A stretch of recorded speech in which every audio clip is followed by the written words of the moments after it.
কেন্দ্রীয় কর্মসূচির অংশ হিসেবে রাঙামাটিতে অনুষ্ঠিত হচ্ছে বিএনপির জেলা সমাবেশ। এতে যোগ দেবেন কেন্দ্রীয় ও স্থানীয় নেতারা। এ বিষয়ে আরও জানাতে আমাদের সাথে সরাসরি যুক্ত হচ্ছেন জিয়াউল হক।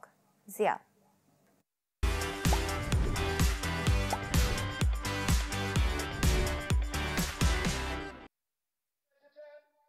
সোহেলি, দীর্ঘ ১৯ বছর পর রাঙ্গামাটি জেলা বিএনপির উদ্যোগে আজকে রাঙ্গামাটি আব্দুল শুকুর স্টেডিয়ামে এক জনসভা আয়োজন করা হয়েছে জেলা বিএনপির উদ্যোগে।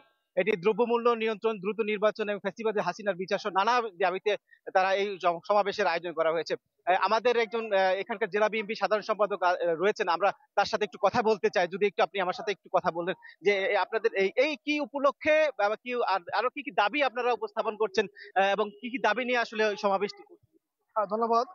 সারা বাংলাদেশের কেন্দ্রীয় কর্মসূচির অংশ হিসাবে আজকের এই প্রোগ্রাম আমরা বিশেষ করে বিগত প্রতিটি সরকার স্বৈরাচার দোসর যারা রয়েছে তাদের বিচার এবং অবিলম্বে নির্বাচনী রোডম্যাপ ঘোষণার মাধ্যমে নির্বাচনের তারিখ ঘোষণা, সেই সাথে আইন শৃঙ্খলা অবস্থায় পরিস্থিতি উন্নতি সহ এই দাবি নিয়ে মূলত আমরা আজকের এই সমাবেশ।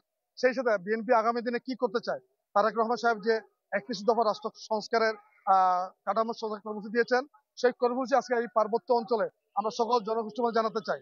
সেই সাথে আজকের এই সমাবেশের মাধ্যমে এই সমাবেশ একটি সম্প্রীতি সমাবেশে পরিণত হবে এবং বিএনপি বাংলাদেশের জাতীয়তাবাদের মাধ্যমে, রেইনবো নেশনের মাধ্যমে এই পার্বত্য অঞ্চলে শান্তির শুভতাস আজকের মেসেজ দেওয়ার জন্য আজকের এই সমাবেশ আমাদের।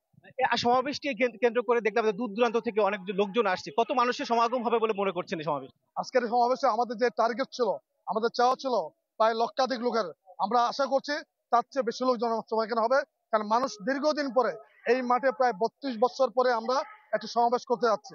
সেই সাথে আমরা ২০০৫ সালে সর্বশেষ সমাবেশ করেছিলাম, কিন্তু বিগত ফেসিবাদ সরকারের কারণে আমাদেরকে আমাদের দাবি আদায়ের জন্য কোনো সমাবেশ করতে দেয় নাই। ধন্যবাদ আপনাকে। যিনি শুনছেন আসলে দীর্ঘদিন পর সমাবেশ করতে পেরে এখানকার নেতাকর্মীরা উচ্ছ্বাস প্রকাশ করছেন। সোহেল, এই ছিল রাঙামাটি থেকে আমার কাছে সবশেষ।